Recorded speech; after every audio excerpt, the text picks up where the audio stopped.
Amén. Pueden salir, van a estar con mi hermana Ana Lucía. Muy bien, quiero que abra su Biblia ahí en el libro de Santiago, capítulo 1. El domingo pasado iniciamos esta serie de Santiago, capítulo 1. El libro de Santiago, capítulo 1, presenta, hermano, una serie de temas abordados en el libro, diferentes temas. Pero el enfoque principal del capítulo 1 de Santiago, estamos hablando del capítulo 1 de Santiago, el enfoque principal son las pruebas y las tentaciones. ¿Por qué pasamos por pruebas y muchas veces nos enfrentamos a tentaciones? ¿Cómo pasamos por las pruebas y cómo podemos hacer frente a las tentaciones? Eso es lo que nos habla el capítulo 1 de Santiago. Hay una novela que se llama Moby Dick. Es una novela inspirada de hechos reales. Esta novela está basada en una historia de una ballena albina llamada Mocha Dick, que dice que esta ballena logró evadir a sus cazadores durante 40 años. La obra mezcla, hermano, elementos que son reales y elementos que son ficticios, ya que es una novela. El autor de la novela, de esta novela de Moby Dick, tiene una frase que yo quisiera usar porque tiene mucho que ver con el mensaje que voy a transmitirle en esta tarde. En la novela hay un capitán, el capitán del barco, que cuenta que supuestamente perdió su pierna porque fue cortada por esta ballena. Y este capitán tenía tanto enojo en sí que quería vengarse de la ballena y la perseguía hasta querer capturarla y matarla. La pasión por la venganza era lo que movía a este hombre. Pero su autor, Herman Melville, dice lo siguiente en esta novela. Dice Herman Melville, dice lo siguiente: hasta que no sepamos que un sufrimiento, escuche bien, hasta que no sepamos que un sufrimiento, un dolor, supera 10,000 deleites, gozos o alegrías, no nos convertiremos en lo que Cristo quiere hacer de nosotros. Esto lo dice el autor de esta novela, Herman Melville. Y esto es bien real, hermano. No comprender el valor del sufrimiento nos impide alcanzar nuestro propósito, según lo dice el autor. Y muchas personas, especialmente cristianos, no entienden por qué existen las aflicciones y muchas veces suelen endurecerse y resentirse ante el dolor. Igual que el capitán del barco ballenero estaba resentido con la ballena porque, según se cuenta, le cortó la pierna. Y muchas personas y muchos cristianos, al resentirse, al endurecerse ante el dolor de una aflicción, de una prueba, pues hermano, muchos empiezan y tratan de anestesiar su dolor, calmar su dolor yendo por caminos pecaminosos. Lo único que hace eso es que aumenta sus heridas y sus dolores. Porque una persona que pueda estar, hermano, atribulada y para calmar su tribulación, su dolor, va y se emborracha o se droga o hace esto o hace lo otro. Después de que eso pasa, de que ese efecto de la droga o del alcohol pasa, ¿qué es lo que pasa en las vidas? Vuelve ese dolor y a veces aún peor. Santiago capítulo 1, ahí donde está, habla Santiago capítulo 1 y vamos a estar leyendo. Y en esta tarde vamos a dejar a nuestra hermana Kelly, que ella es la que nos va a llevar la lectura de la palabra. Amén.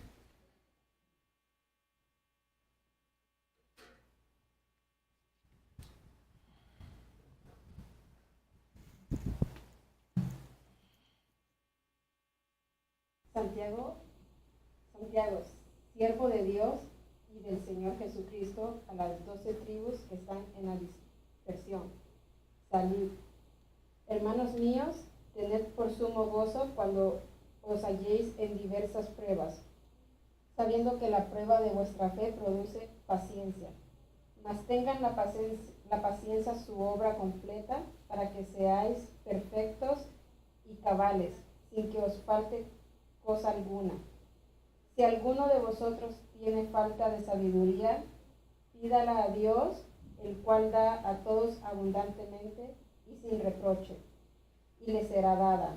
Pero pida con fe, no dudando nada, porque el que duda es semejante a la onda del mar, que es arrastrada por el viento y echada de una parte a otra. No piense, pues, quien tal haga, que recibirá cosa alguna del Señor. El hombre de doble ánimo es inconstante en todos sus caminos.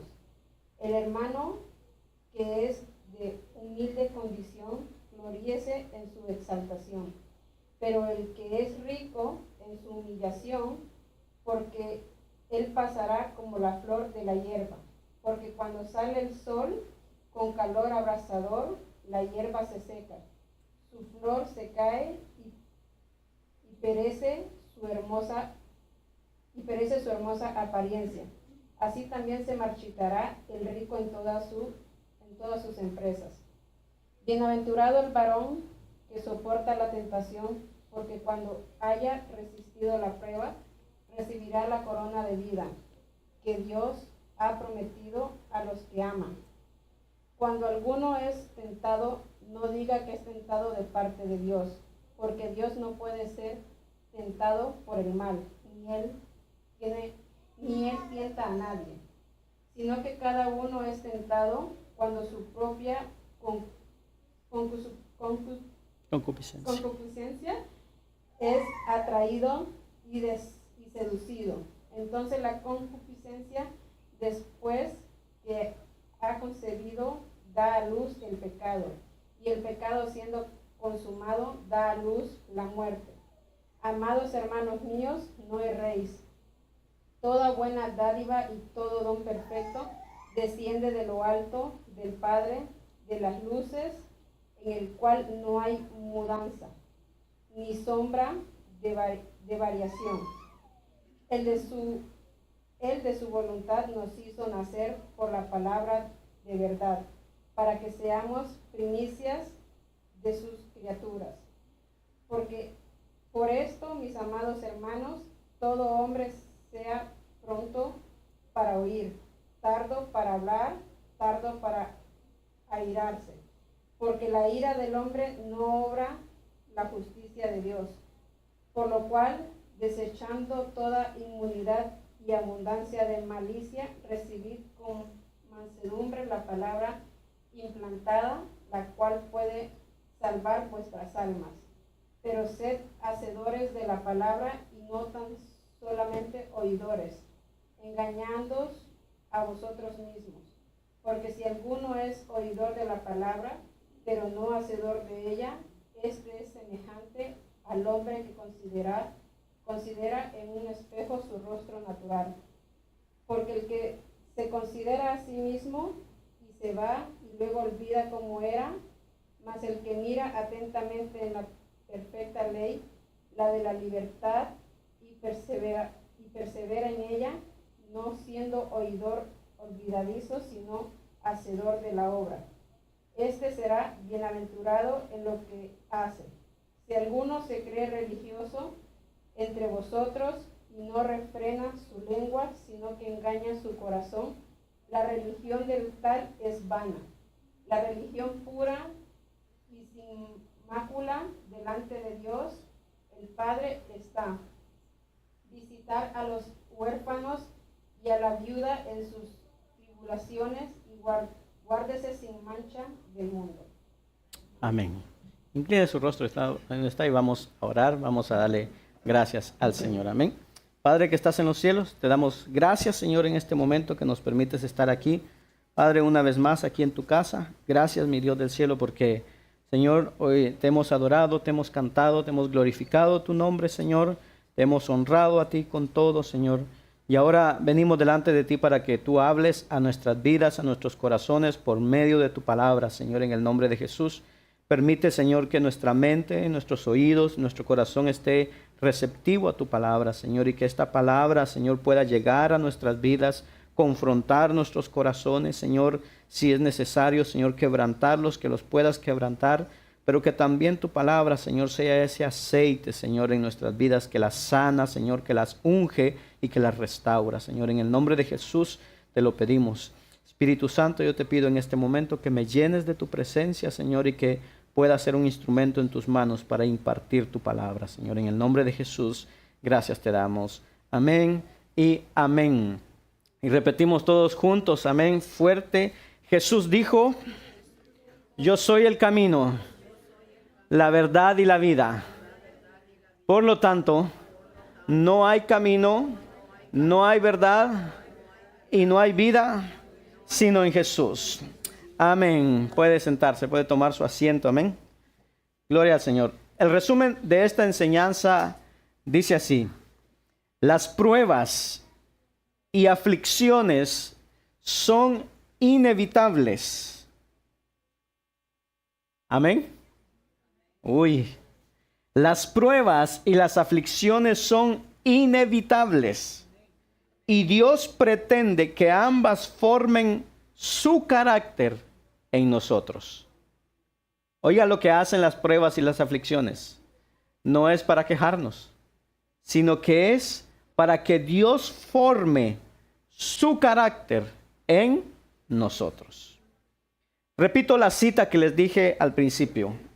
Hasta que no entendamos que un sufrimiento supera por mucho 10,000 alegrías y gozos, no vamos a llegar a hacer lo que Cristo quiere hacer de nosotros.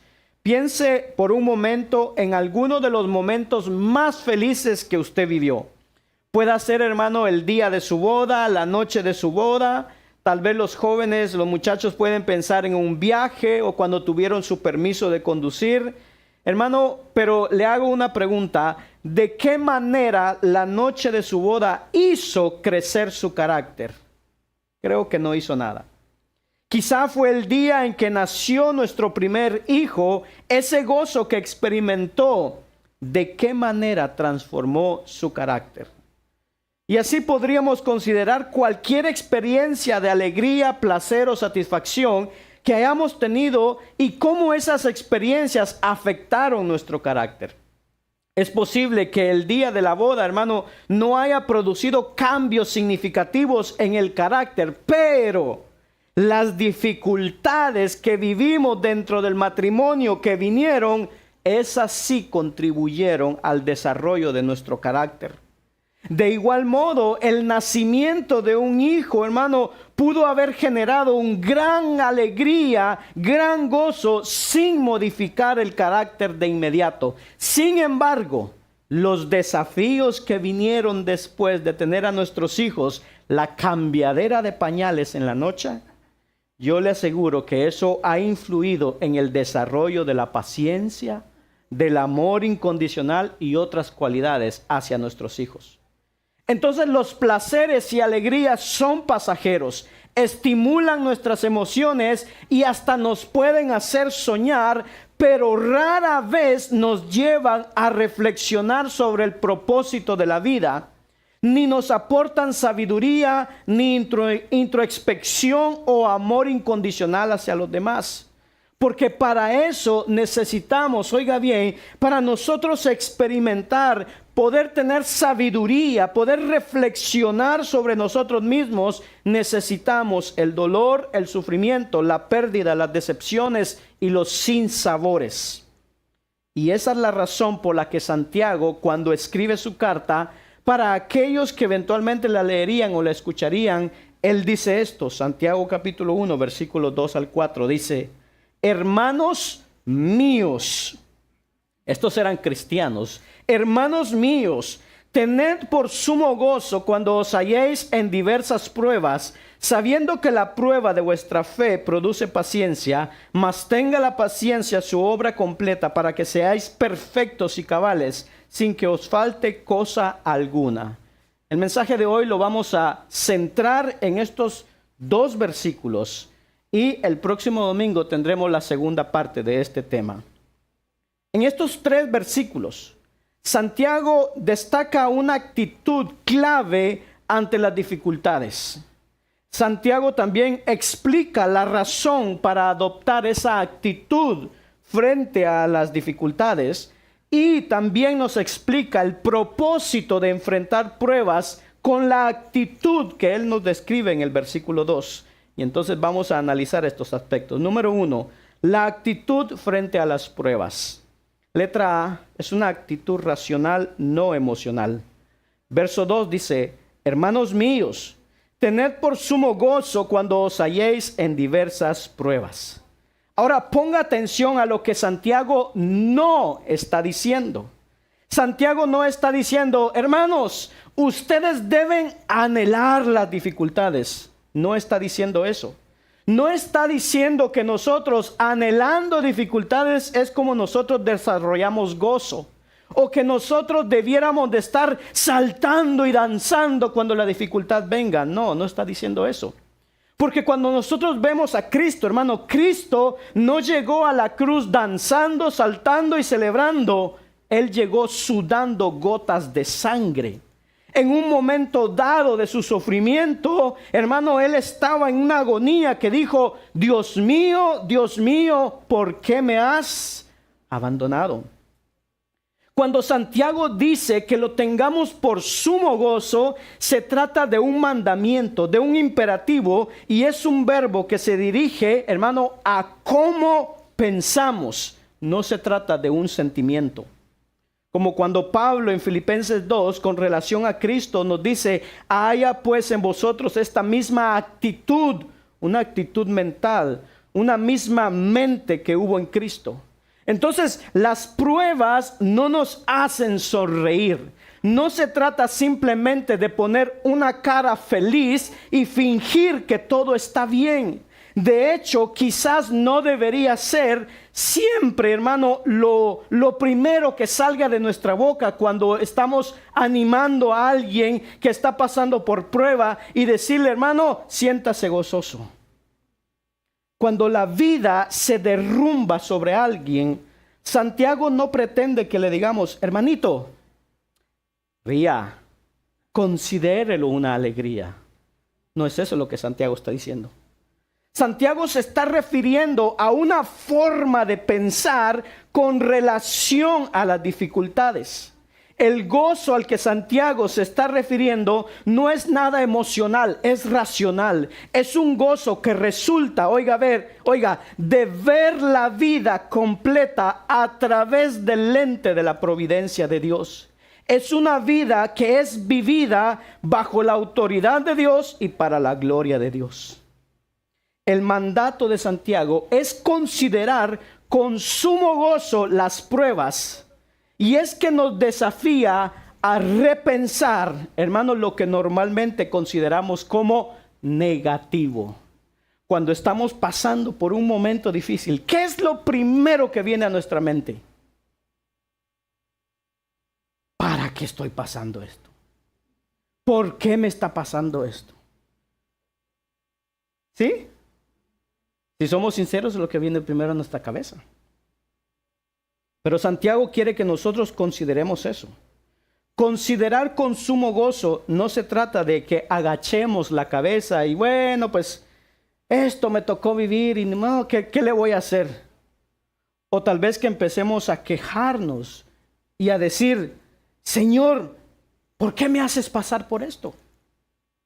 En vez de tener una visión negativa de las pruebas como si fuera una especie de castigo, Santiago nos insta a esto, a considerar las pruebas con mucha dicha y gozo para nuestras vidas debido al importante papel que desempeñan en nuestro crecimiento. Santiago hace referencia a lo que Jesús nos dijo en las bienaventuranzas. Mateo capítulo 5, versículo 11 al 12 dice, bienaventurados sois cuando por mi causa os vituperen y os persigan y digan toda clase de mal contra vosotros, mintiendo. ¿Qué debemos de hacer? Versículo 12. Gozaos y alegraos, porque vuestro galardón es grande en los cielos, porque así persiguieron a los profetas que fueron antes de vosotros.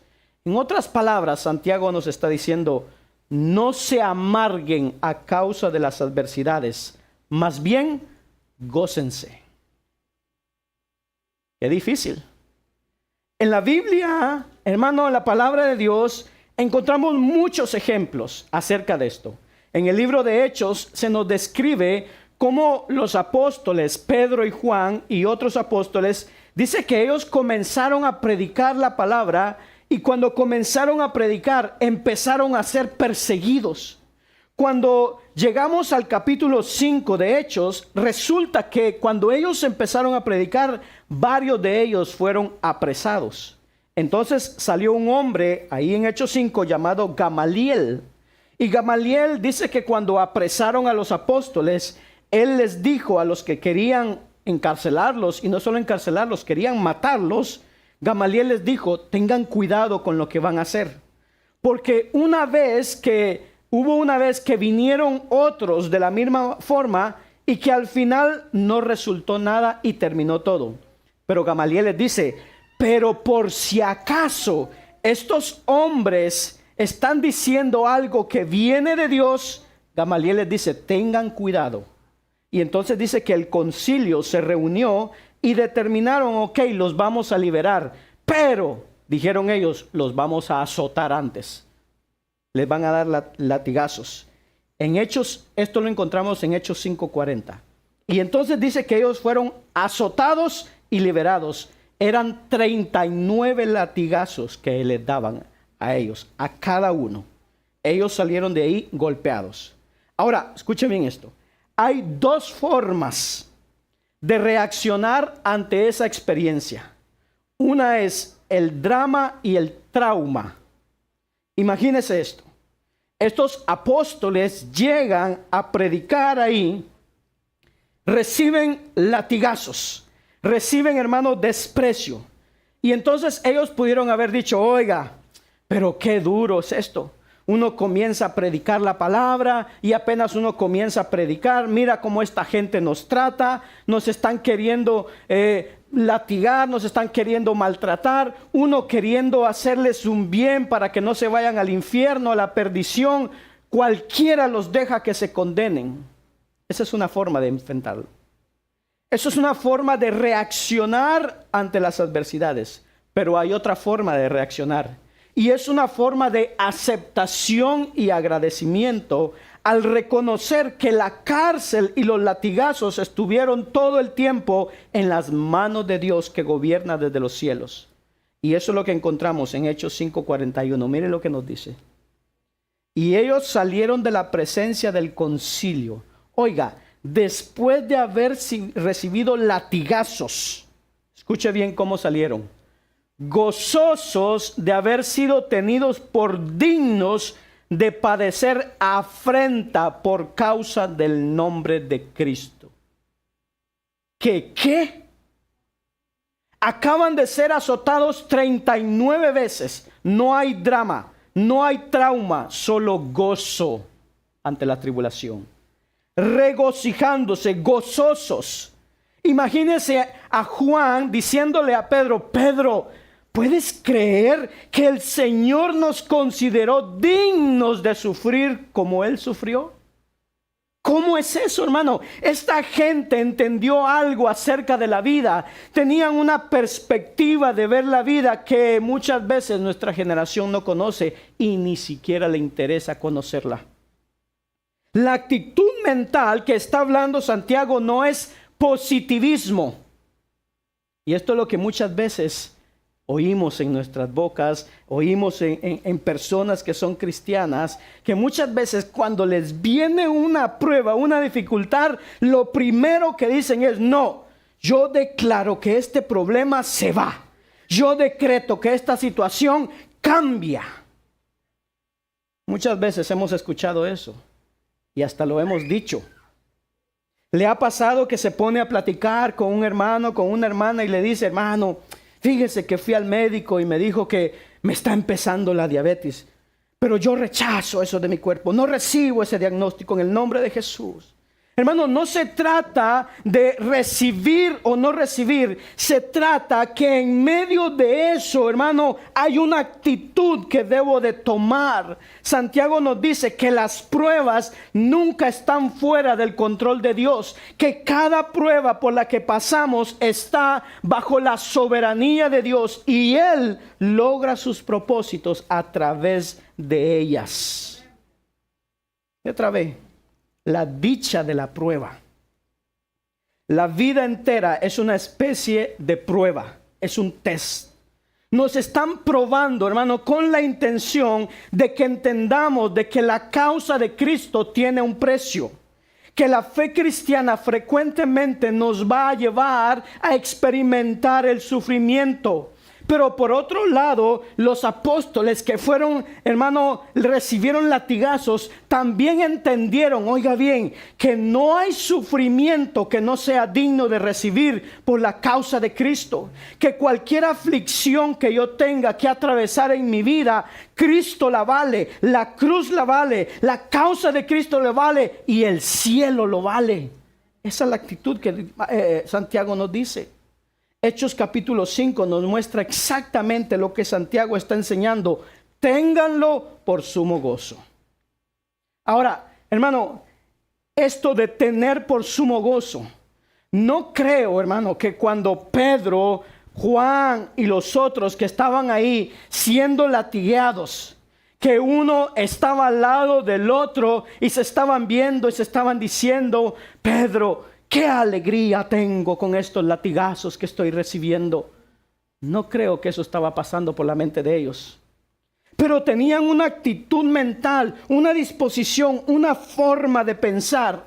Lo que Hechos capítulo 5 nos muestra es que, oiga bien, mi reacción a la aflicción, a la adversidad, muchas veces revela la condición de mi corazón y la forma que tengo de ver la vida. Cuando yo paso una aflicción, hermano, y entonces salen palabras de mi boca, eso nada más demuestra cómo está mi corazón y cómo yo estoy viendo la vida. Mi reacción a la adversidad revela dos cosas: la condición de mi corazón y la perspectiva o entendimiento que yo tengo de la vida. Paul Tripp, es un pastor llamado Paul Tripp, dice esto: tú no sufres simplemente las cosas que estás sufriendo, una enfermedad o lo que sea, sino que tú sufres eso que estás sufriendo por la manera en lo que lo estás sufriendo. ¿Entendió? O sea, hay algo que yo estoy pasando, que estoy sufriendo. Eso es cierto, hay una dificultad. Pero usted no solamente sufre esa dificultad, sino que también sufre por la forma en cómo está sufriendo lo que está pasando. Si yo estoy pasando por una enfermedad, una tribulación, y yo vivo quejándome de esa situación, no solo está sufriendo a causa de la tribulación, sino que está sufriendo que cada vez se está quejando y quejando y quejando. ¿Sí entendemos? Santiago dice, eso es exactamente lo que estoy tratando de enseñarle. Tengan por sumo gozo cuando se encuentran en diversas pruebas.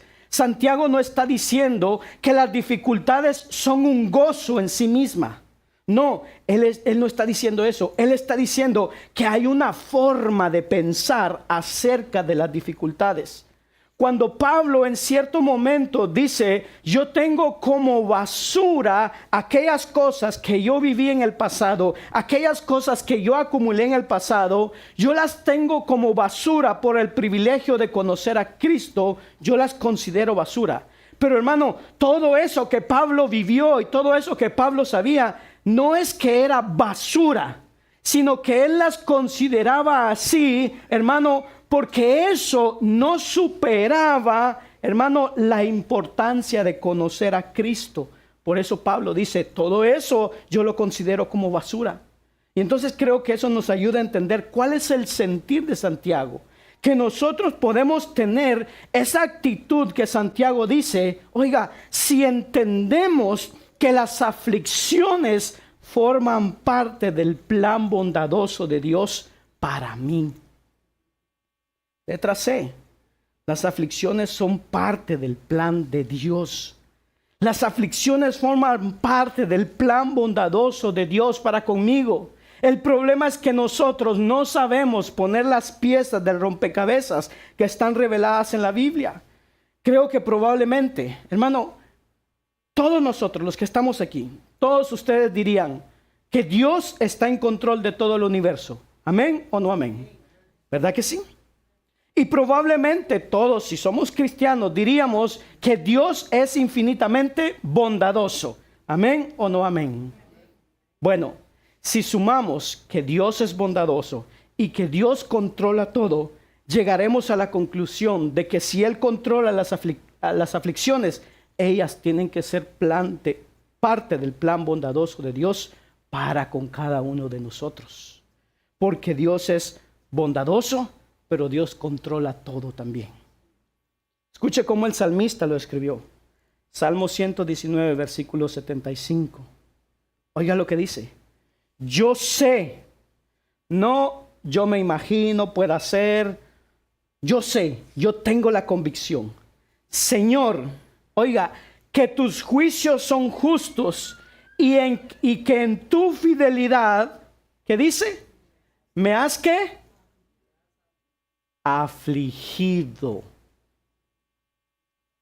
¿Cómo? Oiga, que la razón por la que tú me has afligido es porque tú eres fiel conmigo. Y como tú eres fiel y el propósito tuyo para conmigo ha sido siempre formar la imagen de Cristo en mí, ahora me afliges porque en mi aflicción te propones precisamente continuar formando la imagen de Cristo, pero ahora de una mejor manera, más fina, más precisa, más completa. Recuerde que Santiago no está hablando de una emoción. Él está hablando de una actitud mental frente a las dificultades de la vida. En cierta ocasión, hermano, en una enseñanza que dimos hace un tiempo atrás, hablamos acerca del fruto del Espíritu. Y hablando del gozo del Espíritu, oiga, decíamos esto. El gozo del Espíritu es un estado de la mente que entiende que las circunstancias de la vida están en las manos del Señor, que Él las conoce, las controla, las permite y las envía con un propósito en particular que puede escapar a nuestro entendimiento. O sea, pueda ser, hermano, que yo no entienda lo que Dios está haciendo en mi vida, que lo que yo, hermano, veo, no lo puedo entender, no sé lo que está pasando. Lo que yo no puedo hacer es escapar de lo que me está aconteciendo, de esa experiencia. ¿Por qué? Porque precisamente es parte del plan bondadoso de Dios para conmigo. Entonces, la primera enseñanza que Santiago me trae en este capítulo 1, versículo 2, es la actitud mental. La disposición que yo debo tener frente a las aflicciones, que de una u otra manera voy a atravesar. Y eso, atravesar por aflicciones, por pruebas, por dificultades, lo que sea, eso va a durar hasta que entremos en gloria. Aquí en la tierra no hay forma que yo no pase por tribulación, aflicción, dolor, pérdida, soledad, desierto, sequedad, lo que usted quiera. Definitivamente es así. Lo vamos a pasar. Hebreos capítulo 12, versículo 2. Mire lo que nos dice acerca de Cristo. Puesto los ojos en Jesús, el autor y consumador de la fe. Oiga, quien por el gozo puesto delante de él, ¿qué dice? Soportó la cruz, menospreciando la vergüenza, y se ha sentado a la diestra del trono de Dios. Oiga, el Señor Jesús pudo soportar los latigazos, los clavos, la corona de espinas. ¿Por qué? Por el gozo puesto delante de Él. ¿Cuál era el gozo puesto delante de Él? El gozo de su retorno al cielo, hermano, para después llevarnos a su gloria, que es la iglesia. Escuche, hermano, si nosotros apreciamos más la comodidad que el madurar nuestro carácter, oiga bien, si nosotros apreciamos más la comodidad que madurar el carácter, nuestro carácter, entonces las pruebas nos van a perturbar la vida. Si hermanos, si nosotros queremos, si estimamos más lo material y lo físico, más que lo espiritual, entonces no podemos tener el sumo gozo. Si vivimos solo para el presente y olvidamos el futuro, entonces las pruebas, en vez de mejorarnos, nos convertirán en personas amargadas. Job tenía esta perspectiva cuando dijo en Job 23:10, mas él conoce mi camino, me probará y saldré como oro. Eso lo dijo Job, capítulo 23, versículo 10. Punto número 2. ¿Por qué entonces debo de tener esta actitud frente a las pruebas? El primero es esa actitud que debo de tener. Lo segundo que Santiago enseña es que hay una razón para que yo tenga esa actitud. En otras palabras, Santiago dice, yo no te voy a decir simplemente, a ver, ten esa actitud y punto, acéptala. No, hay una razón que debe mover nuestro entendimiento a disponer y tener las dificultades como sumo gozo. Tenemos que darnos cuenta de que las pruebas, hermano, no son alegres en sí mismas. Hermano, cuando viene una prueba, no es para que nosotros sonriamos y a carcajadas. No, en medio de las pruebas podemos estar tristes, podemos estar llorando, es normal. Pero tenemos que darnos cuenta de que las pruebas, hermano, que estamos pasando, están bajo la autoridad de un Dios soberano que está cumpliendo sus propósitos a través de ellas. ¿Y qué es lo que está logrando Dios cuando vienen las pruebas a nosotros? Versículo 3 y principio del versículo 4 dice, sabiendo que la prueba de vuestra fe, oiga bien, esa prueba en la cual debo tener una actitud de gozo, esa prueba de vuestra fe, ¿qué produce? ¿Qué produce? A ver, dígalo fuerte. ¿Qué produce? ¿Cuántos son pacientes? Versículo 4. Mas tenga la paciencia su obra completa. La traducción de las Américas dice así, sabiendo que la prueba de su fe produce paciencia y que la paciencia tenga su perfecto resultado. El desarrollo de la paciencia. Las pruebas tienen por meta desarrollar nuestra paciencia. La pregunta sería, escuche bien, ¿realmente la paciencia es tan importante para la vida cristiana? ¿Realmente la paciencia tiene tanto valor en nuestra vida cristiana? Bueno, número 1, mire, la impaciencia no es parte de la imagen de Cristo. Cuando somos impacientes, no estamos reflejando a Cristo. Y muchas veces la impaciencia caracteriza la vida de todos los hijos de Dios. Número 2, peor todavía, la impaciencia forma parte de todas las caídas de los hijos de Dios. Eva mordió la fruta y no esperó para hablar con Adán. Bueno, pastor, pero usted no lo sabe, quizás sí habló con Adán. Ok, vamos a suponer que sí habló con Adán, pero ellos no hablaron con Dios. No fueron donde Dios o no esperaron que Dios apareciera, porque dice que hablaba con ellos con frecuencia y ellos no se acercaron al Señor y le dijeron, mira Señor, se apareció esta serpiente con esta enseñanza y queremos saber tu opinión. No les interesó la opinión de Dios, les interesó la fruta para conseguir lo que esta serpiente les ofreció. Impaciencia. Dios le hace una promesa a Abraham y a Sara y les dice, les voy a dar un hijo, el hijo de la promesa, Isaac, pero les dice, esperen, yo sé que están avanzando edad, yo se los prometí, pero esperen. Como Sara no tenía paciencia, fue donde Abraham y le dijo, no, pero ¿sabes qué? Es que yo creo que de seguro el Señor se olvidó de nosotros. Además, Abraham, yo estoy más avanzada en edad que cuando Él vino a hablar con nosotros. Así que, ¿sabes qué, Abraham? Aquí está mi criada.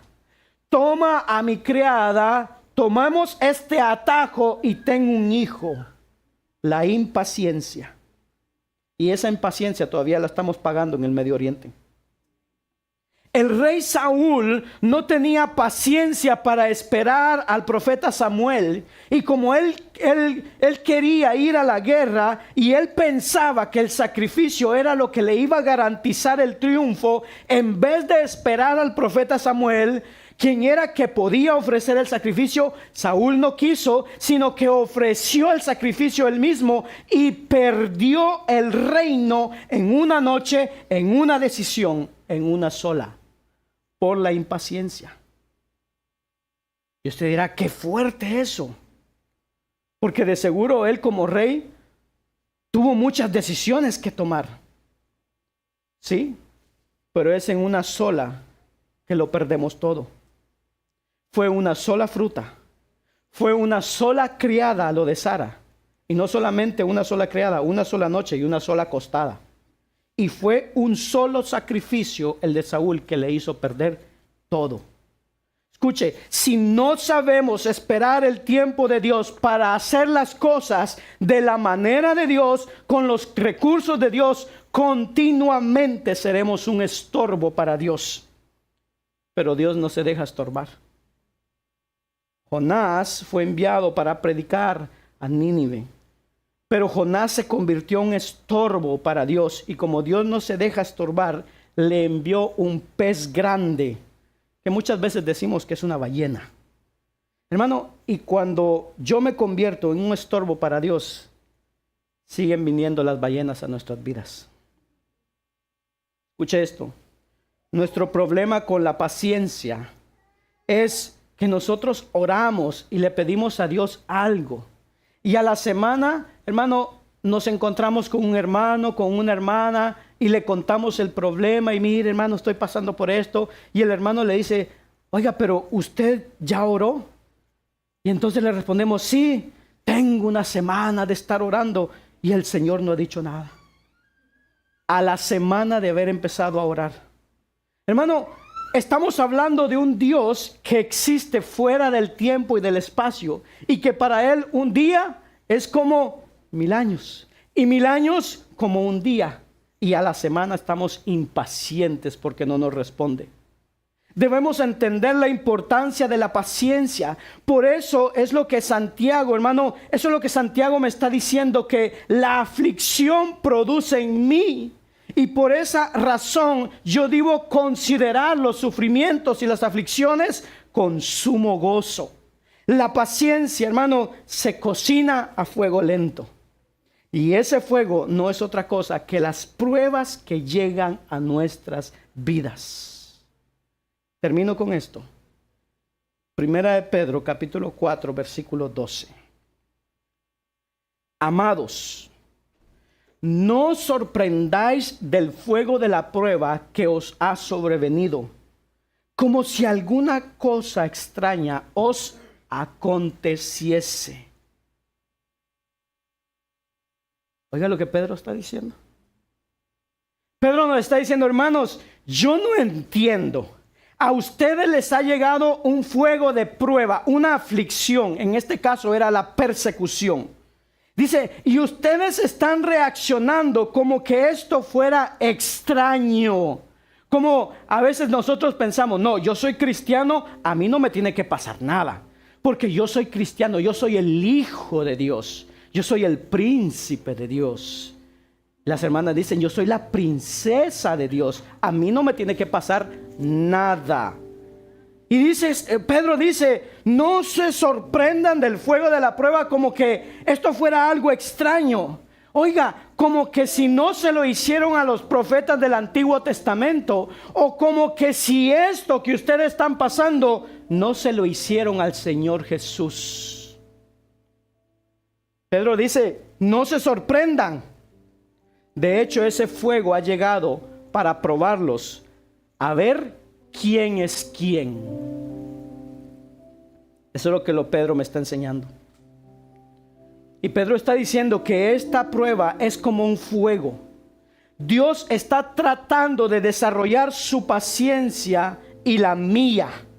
Porque la paciencia, escuche, no solamente es importante en la vida cristiana, es crucial. Sin ella no podemos caminar con Dios jamás. Sin ella jamás podremos encontrar la voluntad de Dios cuando somos impacientes. El diccionario de la Real Academia, una fuente secular, dice esto de la paciencia: capacidad de padecer o soportar algo sin alterarse. Oiga, hasta el mundo sabe que la paciencia implica soportar sin, ¿qué dice? Alterarse. No, pastor, ¿sabe? A mí el Señor me ha dado mucha paciencia. Yo soy muy paciente. Y al otro día le viene algo y dice, no, pero mire todo esto que está pasando. Mire, aquí hay un problema, ¿no? No, porque es sin alterarse. Capacidad para hacer cosas pesadas o minuciosas. Facultad de saber esperar cuando hay algo que se desea mucho. Uy, esto golpeó a alguien. Si le preguntamos a Job en el Génesis, diría, no. La paciencia no es la capacidad de esperar cuando algo se desea mucho. Es cuando algo se ama mucho. ¿Cómo así, Jacob? ¿Cómo así? Bueno, Jacob nos diría, yo me enamoré de Raquel. El suegro me dijo que sí, pero que tenía que trabajar 7 años por ella. Trabajé 7 años, pero el suegro me engañó porque en la noche de la boda me dio a Lea. Pero a quien yo amaba era Raquel. Y el suegro entonces me dijo, bueno, yo te voy a dar a Raquel también, pero otros 7 años. 14 años esperando a la que amaba. Y dice la palabra que le pareció poco tiempo porque la amaba. Oiga, un noviazgo de 14 años lo consideró poco tiempo porque la amaba mucho. Mi paciencia o impaciencia tiene que ver algo con el amor. Escuche esta definición de la paciencia: la capacidad de esperar con tranquilidad y esperanza por el tiempo y la voluntad de Dios, bajo presiones variables en intensidad y duración. Esperar es lo mejor que podemos hacer. Escuchemos a Santiago, versículo 3 nuevamente. Sabiendo que la prueba de su fe produce paciencia, y que la paciencia tenga su perfecto resultado. Que la paciencia es más necesaria de lo que usted se imagina. Cuando Dios llamó a Abraham para andar por fe, dice que lo probó para aumentar su fe. Dios siempre nos prueba para mejorarnos. Hermano, cuando nos venga una prueba, no es porque Dios no nos ama, no es porque Dios dice, ay, yo te quiero ver mal, te quiero ver así tirado en el piso. No, es para mejorar nuestras vidas. Satanás, oiga, Dios nos prueba para mejorarnos. Satanás nos tienta para descalificarnos. La prueba de nuestra fe indica de que somos salvos. Y esto es lo que vamos a estudiar el próximo domingo. Póngase de pie, vamos a orar.